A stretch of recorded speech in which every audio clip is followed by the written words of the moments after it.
Views and opinions expressed are not necessarily those of the staff or management of the Flavors of Northwest Arkansas podcast. Well, hello there, and welcome to this week's edition of the Flavors of Northwest Arkansas podcast. I'm John Eagleman. Thank you so much for being here. This is a banner week. This is our 150th episode, and we're at the legendary Bordinos in Fayetteville, talking with co-owner Molly Allison, and they're celebrating Bordinos' 30th anniversary. But before we get to them, well, we kick it off with a big event we are putting on Friday with the good folks at the Botanical in Bentonville at 8th and A. It's a diners, drive-ins, and dives watch party. That's right. We're going to be watching Bentonville's Mezzaluna and Saiwok and Rogers doing their segments with Guy Fieri. We will kick it off at 7 o'clock over there with Mezzaluna and Saiwok trivia. If you're coming out, be sure to brush up on both menus, Google some facts about the place, and it wouldn't hurt to check out our podcast with Chef Sorky Peters from Mezzaluna, as some of the questions will come from there. It was just audio back then, by the way, so scroll back to October 23rd of 2024 and listen that way, or you can get the Apple podcast version in our Instagram bio. Again, this Friday at the Botanical in Bentonville, trivia starts at 7, the show starts at 8. Come on out and hang with us. Really excited to announce today that we have worked with Chef Mauk, and we are selling Theos to him, as a matter of fact, effective today. And we're going to have our last dinner here after 14 years on Friday night. And then we'll close as Theos, and Will's going to transition over and open as Bienvenue here, hopefully in a very few weeks. Yeah. We'd like to. Oh, you're going to hold it? I'm holding. We need to be open by August, or in August. That's Theos in South by Northwest owner Todd Martin and Bienvenue owner and executive chef Will Mauk from June 29th when it was announced that Theos was sold to Chef Mauk to become Bienvenue. He and his staff have been working tirelessly to get things together to make that August deadline. Today, it's being announced that they've done it. We'll be doing our mock service on the 15th, which is a Saturday. It's gonna be a pretty intense mock service. We're probably gonna do over 100 people, and then we'll open up that Tuesday. So we'll work all the kinks out of it on Saturday, and then Tuesday the 18th will be good to go. The menu is coming along and will continue to. We're going to have to ease into it a little bit. It'll still be premium. It'll still be a very, very high quality. I think that some of the things, it's hard because they seem like old hat to me, and I know like people still appreciate some of those dishes. And so, we will go with a little bit simpler menu than the one that we will ultimately land on. One of the things is because we have these custom menu binders that probably won't be in until after we open. And so just the actual room on the page, it might take a second. And then I want to spin through this first stage of the menu before we go into that full bar menu that we're talking about.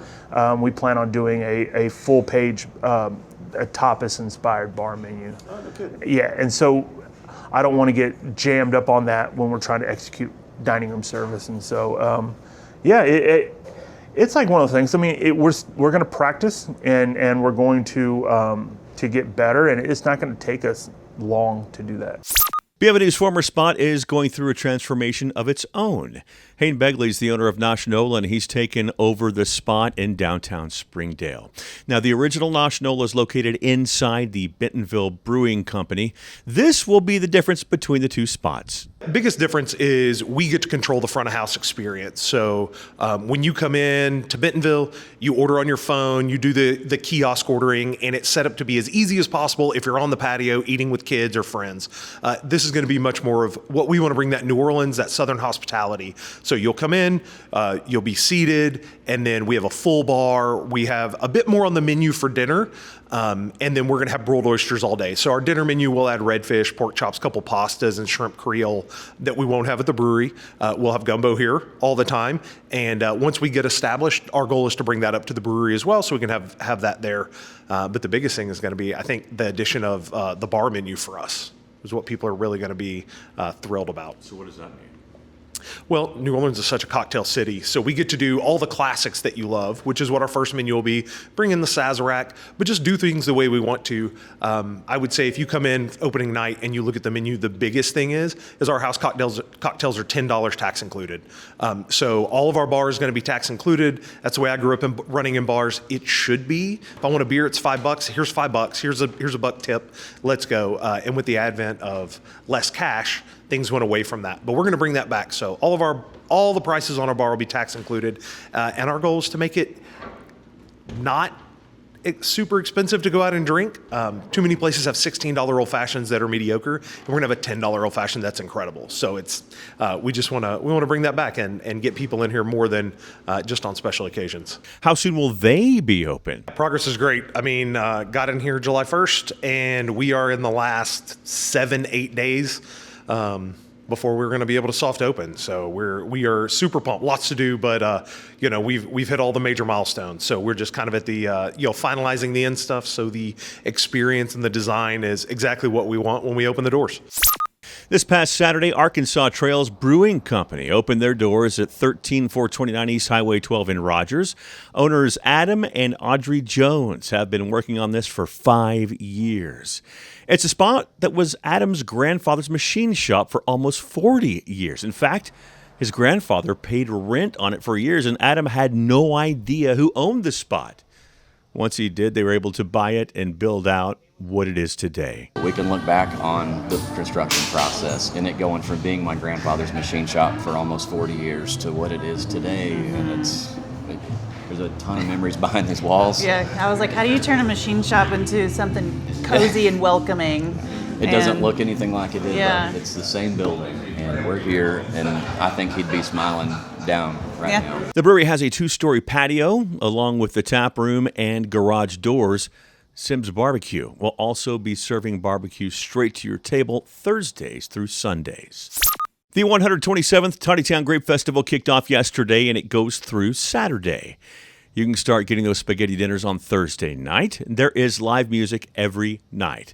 Don't forget, you can enter to win a new Ford Bronco Sport to be given away Saturday night. Friday night at 8 will be the coronation of the 127th Queen Concordia Laura Kate Anderson. Of course, like every year, there's so much more. For that, go to the Tontitown Grape Festival Facebook page. Oh, some big doings last Friday at the Bloom Cheese Collective as they officially opened their remodeled front room that was formerly Pink Fern, who moved across the street, by the way.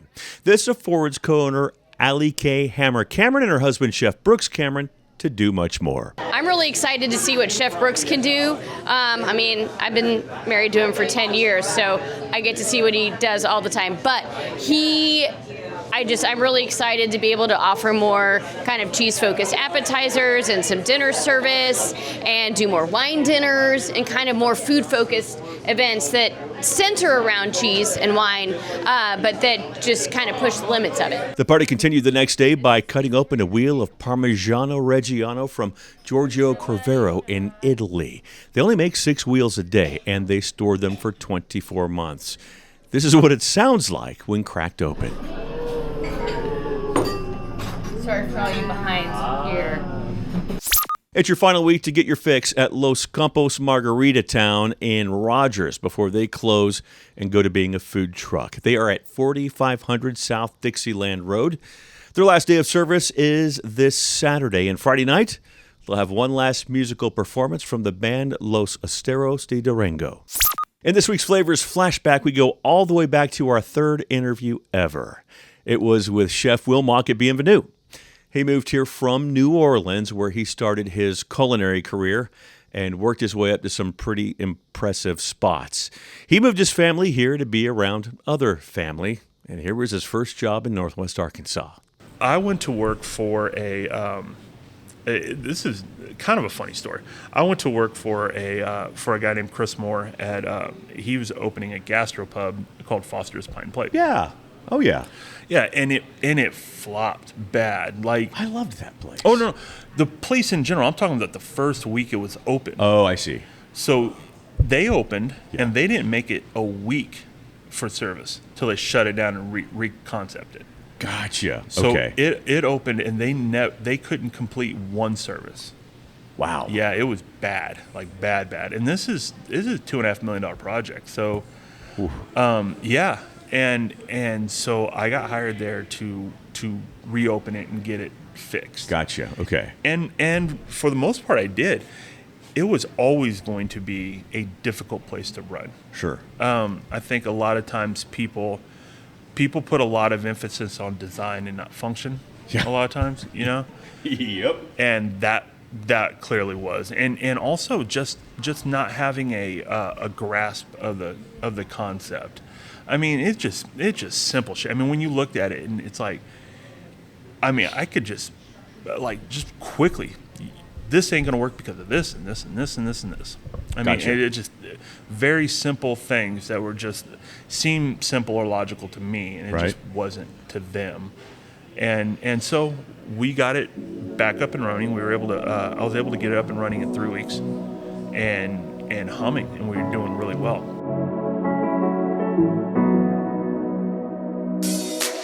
Jeff and Molly Allison had the opportunity to buy Bordinos back in 2020 when Joe Fennell, the original owner-operator, decided to sell and retire. Molly will tell you that story. Also, 30 years. Molly's going to tell you how they plan to celebrate, and it happens soon. Finally, something that they didn't see coming. COVID. They hadn't had Bordinos for more than 2 months when it started. Molly tells us what they did to survive, and that's next, right here on the Flavors of Northwest Arkansas podcast.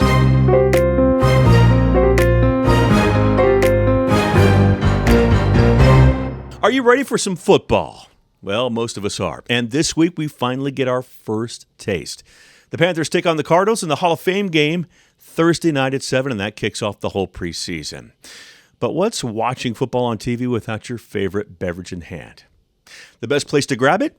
Macadoodles in Pineville or Guess Who in Bentonville, and you won't find a better beer selection anywhere.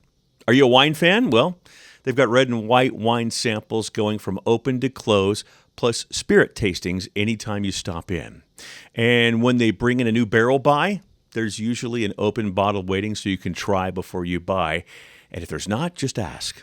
Within reason, they always are happy to pop one open for you. And at Macadoodles in Pineville, don't miss their exclusive private label wines and spirits. The price and the quality are outstanding.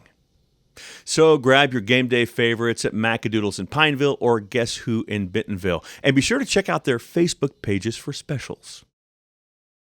Teachers are dynamic leaders, shaping a new generation. Innovating to prepare students for our fast-changing world. They're skilled experts, discovering a universe of solutions, telling stories, inspiring, mentoring, connecting cultures, leading by example. Teaching is a journey that shapes lives. Are you ready to begin? Explore teaching at teach.org.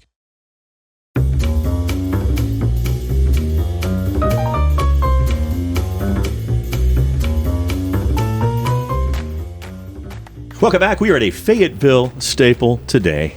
Yes, we are at Bordinos Restaurant and Wine Bar, and we're with co-owner Molly Allison. How are you? Hi there. Doing well. Good. Thanks for your time today. Yeah, absolutely. This is great. Happy to be on. We got a toast. We do have to toast. Because Clink, 30 years. 30 years of Bordinos. Oh, my gosh. We're taking this. Mm-hmm.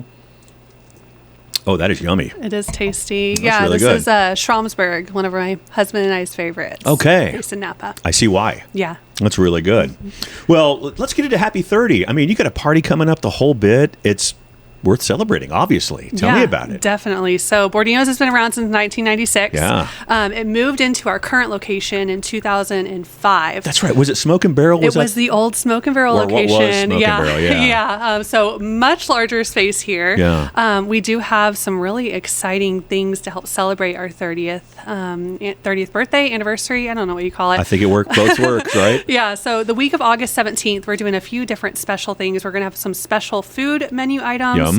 We are having 30% off bottles of wine under $100. Hello. And then for every check that's sold over $50, that guest will get a little scratcher for coupons for free food, for discounts. We're actually giving away Bordinos for a year to one Holy lucky crap. guest. So Wow. we're really excited about that. Wow, Yeah. that's going to drum it up, huh? I hope so. Wow, well, very cool. I'm going to have to get in line over here. Make your reservations now. Yes, do, please. So tell me about you and your husband, Jeff, the other co-owner, your guys' backgrounds. Yeah, absolutely. So restaurants, well, we worked in them in college. Sure. Not really our day jobs, if you will. We actually have day jobs in addition to being restaurant owners. Yeah. So this is kind of our side hustle. My husband is Heck kind of a side hustle. Are you kidding me? It's a pretty large side hustle. We were not prepared. So my husband, his day job is in the restaurant industry, actually. Okay. So he's in sales for restaurant furniture, tables, booths, chairs, really anything front of house Sure. for major fast food restaurant chains. And then they do some high upskill stuff and Sure. like country clubs and other things Yeah. like that as well. So, long story short, Yeah. he was going to get into some franchised restaurants with one of his customers Okay. in his day job. Bordinos we found available in 2019. Yeah. And, it took a little while to get through that process, but we really fell in love with the local staple. Jeff, my husband, met Joe, and they just instantly connected. Joe and it was Fennell, the founder. The founder, Yeah, yeah. So kind of just a natural fit. And so we closed in February of 2020. Okay, so I want to rewind a little bit back to working in restaurants in college, because I did the same thing, and I did so in high school too. My wife is sick of this, but I keep bringing it, especially if I'm talking with someone I worked with then, all the old stories come out. Oh, yes. Is that kind of... And I remember at the time, God, I don't want to go to work. You're a kid, right? You're in college. Right. I don't want to go. Now, high school is exciting because all the older people, and they would really negatively influence me, which I adored back then. But in college, it was, I don't want to get, it might be a little hungover or whatever. Oh, yeah. I don't want to get up and go. But when you look back on it, you got all the great stories, and it's so much more romanticized now. Definitely. So you're looking back, you're like, we should really do a restaurant because it was so much fun. We thought it was so much fun. Yeah. I mean, it still is fun. Don't get me wrong on that. Yeah. But yeah, definitely a different mindset from being in college and working in the restaurants we did. A little shift in versus responsibility. today. Yeah, just a little bit. Now, were you in Fayetteville for college? So I went to Arkansas Tech for college. So that's right. Yeah, I worked at a small Italian restaurant right in downtown Russellville, Arkansas. Yeah, girl. Yeah. Awesome. And let me tell you, every time I see someone post something about Russellville, I think, I kind of might get down there and peek around a little bit. Yeah, it has its place. There's some charm there. There's some charm there, absolutely. The Wonder Boys, you got to cheer them on so lovingly. There you go. Yeah. The Arkansas Tech mascot for those not within the state. Side note. Just a side note. So you guys decide that you need a side hustle, or did the restaurant... Was it just one of those things where you weren't necessarily looking for a restaurant, but you found out about Bordinos? How did that occur? Yeah. I'm real curious. So, eventually my husband and I wanted to get out of corporate world, right? see. We wanted to be our own bosses. I We hear you, wanted to, really create something for our own. So when we talk about long-term vision, ideally it was expanding in this space and removing ourselves from corporate life. Yeah. Timing of when the restaurant closed obviously changed quite a bit. I see. There. Okay. So that's part of it. But originally the plan was to either potentially expand Bordinos or just expand in the restaurant scene. So it was always going to be Bordinos. Ish. Okay. Yeah. Okay. Well, that's great. That's amazing. So I know a lot of plans come together, and a lot of plans don't necessarily. They take more time. I don't want to get in there, pull up a scab here, or rip off a Band-Aid or anything like that. But you guys had the place for, 6 weeks? 45 days. Oh, my gosh. And then COVID hits. Yes. So we closed, I think it was February 5th that we closed on the business. And then, it was 45 days and COVID shut us down for about 2 months. Oh. How did you guys, because there are a lot of people that I've talked to, and I believe it was, I'm just going from memory here, which is never guaranteed with me, but I'm going from memory. Was it a Friday where it was officially hit and everyone starts figuring things out? I think so. I think so Yeah. too. Mhm. So, what was that day like for you guys? I mean, are you 100% watching TV and? Oh yeah, Yeah. absolutely. We are dear friends with Louis Chase, Lou! who owns Feed and Folly. Solid Art and Wine, yeah. So my husband and they opened Feed and Folly, I think, the week of COVID themselves. They did. They were open for one day. Yes, and so my husband and Louis sat, I think, at Feed and Folly Bar and went through some bourbon that evening. It doesn't shock me. It doesn't shock me. Yeah. I would have too. Yeah. Actually. So that happens. When did you guys decide we have to act? Man, I mean, it was tough, right? So obviously, being new in the space, we didn't have money in the bank account like a lot of these seasoned restaurants in our area did. So we were really kind of flying by the seat of our pants. So we decided to reopen on June 1st. Okay. Which no one knew what to do, right? Yeah. No one knew what was going to happen. Yeah. The restrictions were changing by the minute, it seemed like.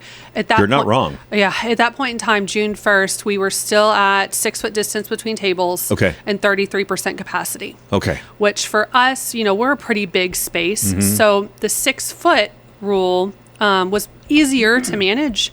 But with the 33% capacity as well, you can't make money. You're not doing anything, you know? So we were open, but we were hemorrhaging money at the end of the day. Yeah. Yeah.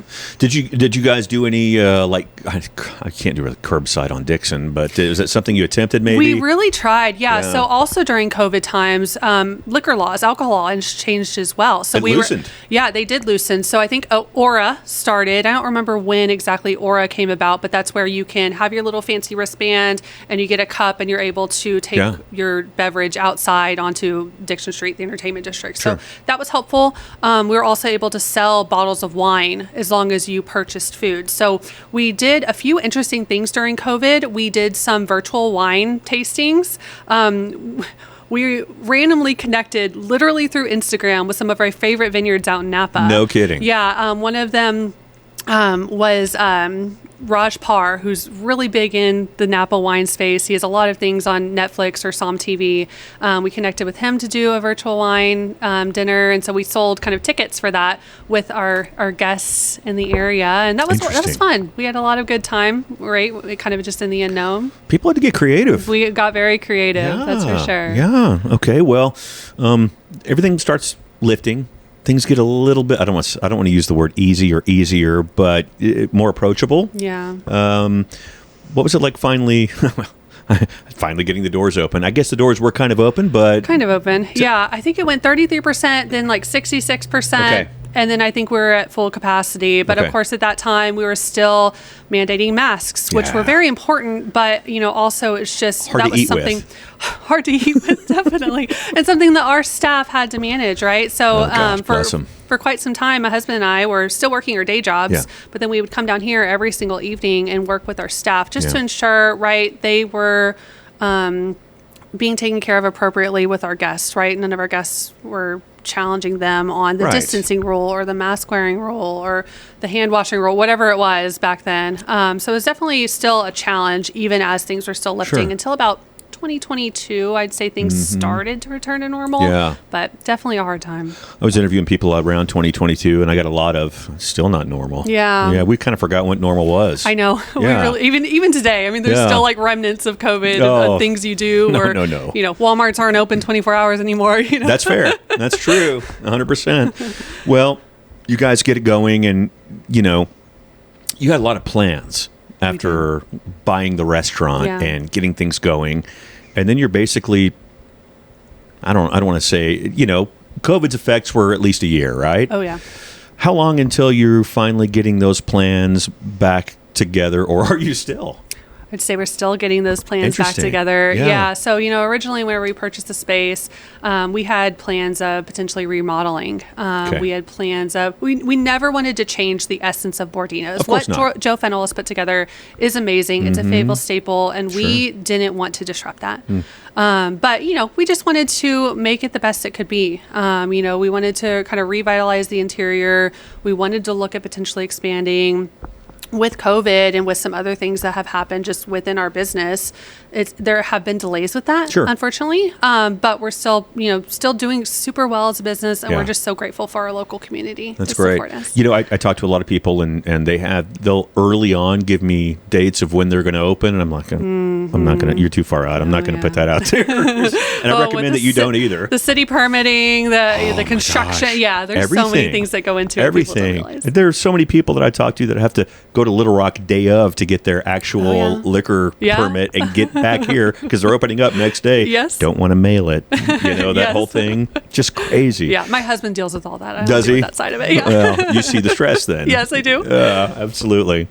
Well, what was it like getting this place back to 100% normal? Because I know you can start putting tables back in and things like that, but I also know that people were so excited to get out. Mm-hmm. I mean, it was just kind of a get back to, I don't want to say a freeing time, but people just kind of felt like we've got to get out of the house. Yeah, it felt really good. We were so thankful, again, for the community kind of, I want to say bouncing back, because they supported us during COVID, but we really started to see that ramp back up to normal. Again, 2022, 2023 is when things really started to become, I would say, normal numbers for us. Yeah. Of course, we're very seasonal. We're heavily driven by what happens outside on this big old street right here. Big old Dixon? Yeah. Big old Dixon Street.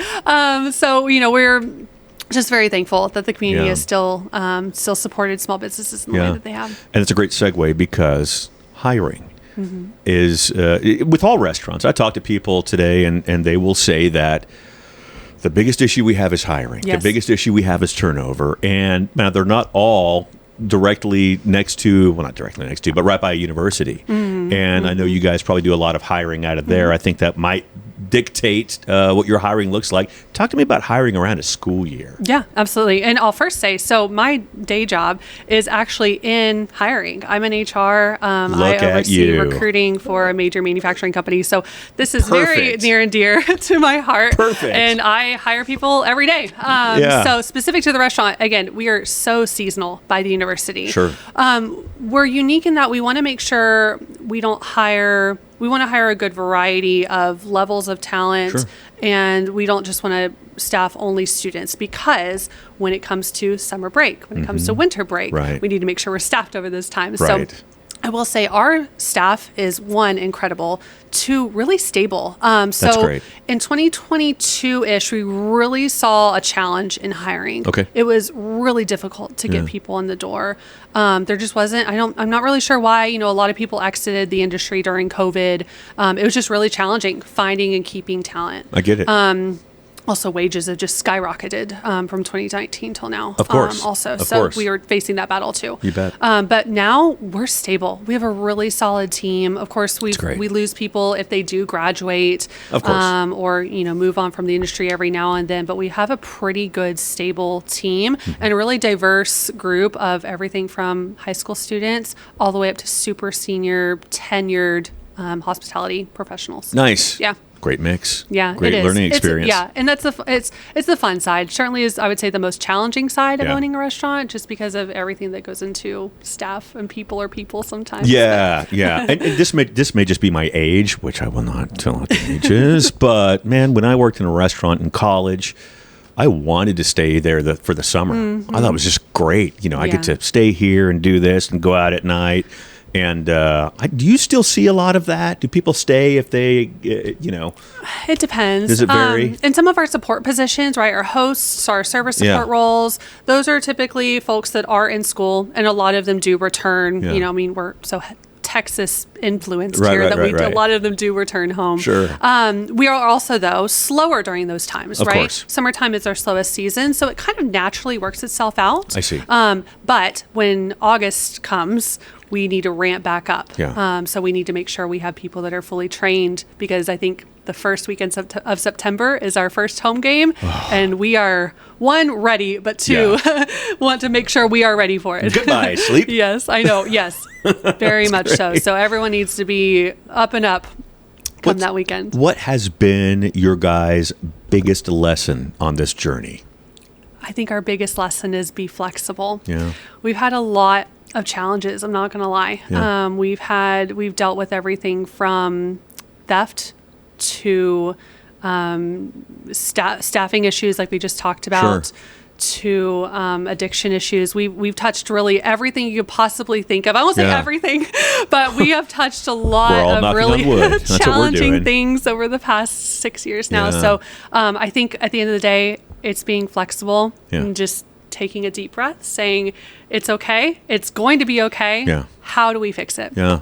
Well, I mean, you've worked in the restaurant industry before, previous Yeah. to this, and these are things that you see, and it's not something that, well, you don't necessarily expect it, but maybe you're not so surprised when it happens, just because we've all seen it in some level or another along the way. Yeah. Yeah. Interesting. Say that there is a kid coming out of college, maybe someone that's worked in a fine dining restaurant like this or somewhere else, and they're so heavily influenced and they love it so much that they want to go and open their own fine dining place. What would you tell them? Yeah. I mean, one, be flexible, just like I said. Yeah. I think the other thing too would be kind of find your niche, Yeah. right? So there's a lot of restaurants out there. If you can find one thing that you're really passionate about, what you really enjoy. For my husband and I, that's wine. That's kind of our hobby on the side. And, Nice, yeah. So we've really kind of bled into that. I won't say bled, that's not the right word. We've really sort of just like poured into That's the word. there we go. Poured into our wine list Yeah. and really want to share that with our community. Yeah. So if you can just find that sort of niche and Yeah. that passion, maybe Yeah. spin that way. That way the community can see that and really Sure. love it with you. Or number 3, run. No. Run as far away from Yes. it as possible.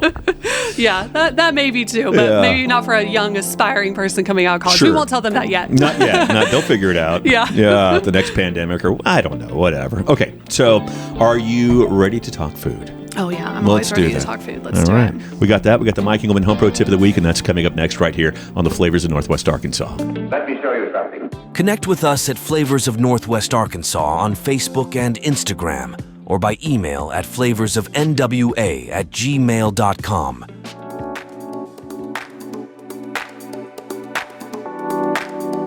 Okay, it is time for the Mike Engelman Home Pro Tip of the Week. For that, we go to Miss Molly. Ma'am, what is your tip? Yeah, absolutely. So I'm going to talk about wine pairings. Ooh, wow. Again, kind of our passion. Yeah. So really think that would be a good tip to share. You're going to pour into it. Oh, yeah. So, traditionally, whenever people think about wine, they think about red wine, white wine. They usually just have a preference, whether it's California Cab or Champagne or whatever it might be. I would really encourage people to think about regionality and where their wine comes from. For example, if you are eating something that is heavily Italian-based, basil, olive oils, tomatoes, think about pairing maybe an Italian wine with that.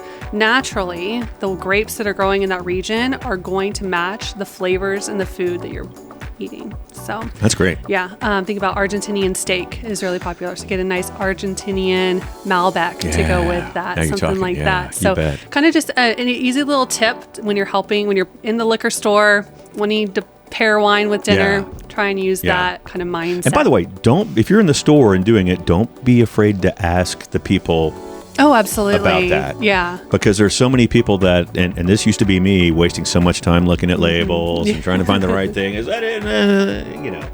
And it'll save you time. They've had the wine more often than not. Yeah. Pretty good idea to do. Yeah, I know. Back in the day, before I met my husband, he's really the wine expert. I picked it up. I was drinking Black Box before I met him, and there's nothing wrong with a good I get box it. wine. Yeah. But he has definitely shown me that There's another way. There's a lot more than just looking at a label and it has a dog on it, and that's what you decide to choose. Yes, So. 100% right. We'll be right back. Your story doesn't have to end. As an organ donor, the good in you can live on. In fact, you can save up to 8 lives through organ donation. Sign up to give the gift of life after you're gone. You'll be happy you did. Just maybe, someone else will too. Sign up online today as an organ, eye, and tissue donor at organdonor.gov. It saves lives.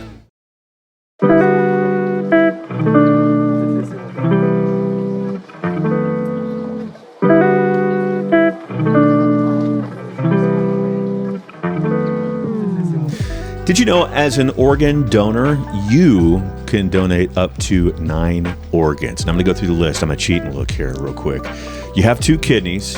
Lungs can be 2 separate organs. A liver can be split into 2 sometimes and save 2 people. Your heart, your pancreas, and intestines. That's 9 people you could save if you become an organ donor. It's a real simple thing to do. Go to organdonor.gov. Get signed up there. It takes 5 minutes through the Arkansas link and also 5 minutes through the Texas link. You can also do it through the health app on your iPhone. It's the app that comes with your phone. You can do it straight through there and get signed up. Or you can do it old school like I did way back in the day. Just go, when you update your license, go to the DMV and tell them, yes, you want to be an organ donor. By the way, here in Arkansas, Department of Finance, but DMV and most other places, that's how to do it. Organdonor.gov is the way to do it. Thanks so much, as always. And we're back with Molly. Are you ready to talk food? Let's talk food. Let's talk food and wine, but we'll start with food.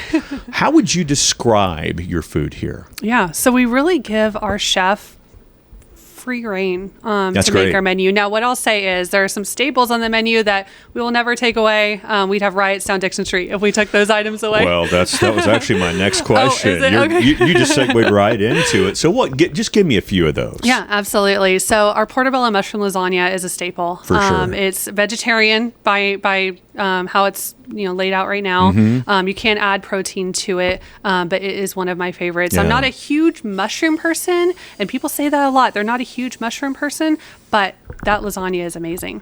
And then our beef tenderloin rigatoni is another fantastic one. Yeah. Very old school. We use Zelli rigatoni, which I saw shout that out on the to menu. Them. They are amazing people. They're great. We think, don't quote me on this, but I think we were their first wholesale account. No kidding. Yeah, and we're so thankful for our relationship with them because they They're make a great product. I did an episode with them. They're awesome. Yeah, it's a really cool story.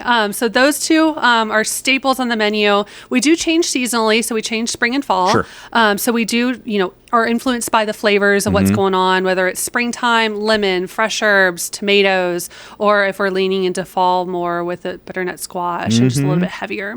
So we're typically known as American with French and Italian influence. Sure. Is how what we sell ourselves as, but we do sort of flex on that, just depending on the menu of the season. Got to keep the staples. Oh yeah. So our first date, my wife and I had our first date here. I think I mentioned that. I may not have, but I think I did. I know she always is the tortellini person. Mm-hmm. I wish to God I could remember what I had, and I can't from that day. It's only like 14 years ago. Who remember these things, right? Yeah, that's a little while ago. It's a little while ago. I've had a few miles since then. So anyway, but yes. So you said seasonal. Tell me about a few of the seasonal items that are currently on the menu. Yeah. So we, a few seasons ago, we added a burrata to our appetizers menu, and we changed that seasonally. So I know in the past we've done it with peaches, we've done it with golden beets. Currently it's macerated strawberries, which is delicious. And then there's a balsamic glaze on it as well. And I think there's some almonds and some fresh herbs. It's really tasty with a locally made sourdough. Maybe locally made brioche, excuse me. Okay. So it's really tasty. Yeah. We also have a pasta alla butera, which is a very traditional rustic Italian dish. Okay. It is also made with Zelli rigatoni, and it has our wild boar sausage, which we're really known for. Yes, you are. And then it has peas, and it's a little bit spicy too. It's one of my personal favorites. Outstanding. So great. So great. So that's what's going right now. But now we got to finally get into the wines. Absolutely, we can do that for sure. There we go. Cheers to the wines. Pardon us for 30 milliseconds. That is lovely. Thank you. That is lovely. Okay. Please describe, high level, your wine program. Absolutely. So we think we have one of the largest wine lists in the state of Arkansas. Okay. By the book here, we have about 150 bottles to choose from. Mercy. We do have a lot of people don't know this. Bordinos has a basement. We have a staircase that goes underground, and there is a wine cellar down there. I had no idea. Yeah. No clue. It's pretty small, but it's mighty. There's a lot down there. I'm sure, right? And so we do have some things off menu that you can always ask. You can always ask, right? You can, yeah. Interesting. So, my husband and I, we have a problem when it comes to wine. We ran out of space at our personal residence, and so we do have some personal collections down in the basement for some good place to keep it, long-term right? storage. Yeah. Locked away tight. Yeah. So we really run the gamut. Arkansas is one of the lowest wine-consuming states. So it is challenging on what gets. Let's change that, Arkansas. I know, please change that because it makes it really challenging for distribution. 100%. So right, we have to purchase everything through our distributors, which they're great people, but we're really limited on Old World. So we're really limited on what comes from Italy, Spain, France. So we get what we can. Those selections are a lot more limited on our menu versus our standard California cab. Sure. But we try and give a pretty diverse offering to our guests. It's funny, and I was going to go through, and I still am going to go through the different kinds of wine, the reds, white, rosé, and the sparkling. But it sounds like you kind of have all of each, of what's available. So as far as your reds are concerned, I don't even know what to ask because I think you have them all. Tell me. I don't know if we have, I don't think we have every single grape varietal, but we certainly have most. Okay, all right. Again, Arkansas consumers are not very well educated on wine. Understood. Let's be real. So, they typically lean to a California cab because that's what they know. And a California cab is delicious. Sure. But we love trying to steer them, and our staff is trained on steering them into those different varietals. Yeah. Have you had a Argentinian Malbec? One of my favorite wines comes from the North Coast, and it's a blend of Zinfandel. It's majority Zinfandel, which is really interesting. And people don't think about. It drinks like a cab, and it hits way above its price point, right? So you can really find these interesting varietals that. It's delicious. We'll talk about that one afterwards. Okay, all right, perfect. But yeah, there's just a lot of options that people just don't know of. Right. But if you kind of just, you can use your Vivino app and literally scan a menu, and it'll pull up every single item on that menu, and you can click on it and see detail about it and tell us what pairs with it. And so you just can expand just a little bit, right? Yeah. You don't have to always go for the $100 bottle. Yeah, for sure. How great. So I guess we're with it being 100 degrees outside for one more day. Good God, please stop. Please stop. Let's go back. But 100-degree day, cold whites are it's I'm sure that's big a happy hour right now. Oh yeah, I love a good bubbly. Yeah. Well, and sparkling as well, as we're sitting here having. By the way, really good for the third time I've told you. Yeah, really good. How did you guys find this one? So it's based in Napa. I can't remember which distributor has this. It might be Natural State Distribution. Okay.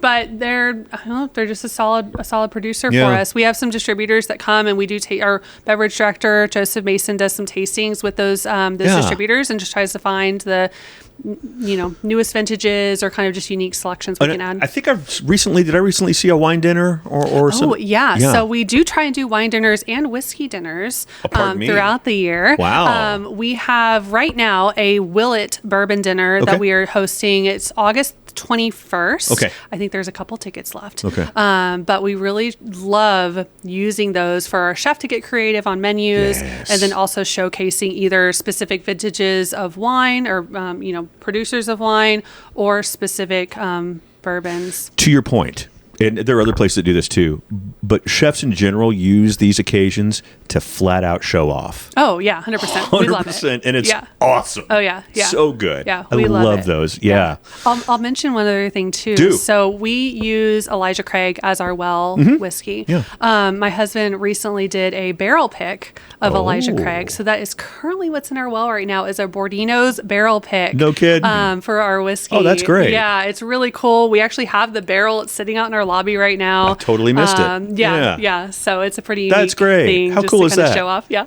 Oh, for sure, right? Oh, that's awesome. That's awesome. Also, this time of year, rosé, and it's another. Listen, I had the first time I ever had rosé. I can't believe I'm saying this for the 95th time. The first time I had it, I thought I was drinking a sweet tart. It was not the good rosé, and I finally, not so long ago, tasted what rosé was supposed to be, and I thought, I get it now. Yeah, it definitely has its place. And I mean, rosé is really just a red wine, but the skins weren't on the juice as long as a red wine would be. So you can really get some unique flavors that way and still feel like you're enjoying something light and refreshing. Yeah, I mean, it really, the first one was, I don't remember what it was because it was a long time ago. But it was one of those that kind of hit you in the one of those. That was the one I had. Yeah. Yeah. It was not great. So yeah, and the sparkling we've already talked about, and you've obviously got a lot more than just the Schomburg too, right? Oh yeah, absolutely. We've sure. quite a large sparkling selection, Nice. and we try and highlight those on weekends like New Year's or football weekends. Oh, heck we always yeah. sell a lot of sparkling. Heck yeah. Yeah. Hopefully there are some wins this year, so you can Man, celebrate we'll see. more. Yeah, we would love to have a really great football season. We do have 2 additional home games this year, which is really That's true. fantastic. That's so amazing. We're so excited for Yeah. football season and what Coach Silverfield has to do. Absolutely. So the last question: what's next for you guys? What's next for us? Well, Bordinos is not going anywhere. No, of we're a course. staple on Dixon Street, and we are so thankful to be able to be here. I don't know that we'll open another Bordinos anytime soon. Right, I get it. We have a lot going on right now. We are looking at just ways that we can continue to develop our wine program, develop our events that we have as well. We really enjoy doing those, so we're looking to expound Those on are those. great. Yeah. Fun fact for those listening, we are going to be doing another wine dinner later this year. That'll be announced very soon on our Instagram. Okay, good. But so really just kind of just focusing on what we know and what we're good at, and just kind of seeing what the next few years brings from there. Awesome. Yeah. Thank you. Yeah, absolutely. Thank you for your time. This has been great. No, this has been great. Yeah. Thanks for sharing a bottle with me. I really appreciate it. Thank you for sharing a bottle with me. I Anytime. appreciate it. That's great. Yeah. How can folks find you, speaking of Instagram? Yeah, absolutely. So we're really mainly Instagram and Facebook is where we are going to be posting all of our events, and then any sort of updates, specials. We really try and do weekly specials as well. So those are always all posted on our Instagram. We also have an email list as well. So if you're ever dined with Bordinos, then you'll be on that email list. Ooh, where do they go for reservations? Ooh, Resi.com is what we use for our reservations. Is there a link on your website to it? There is, yeah. Okay, great. Mm-hmm. All right, perfect. Thank you. Yeah, absolutely. Thank you so much. You bet. Flavors of Northwest Arkansas, you can find on Facebook, Instagram, and TikTok. I know, don't ask. Thank you for your time. Please tip your servers. We'll see you next week. Have a great weekend. Bye-bye.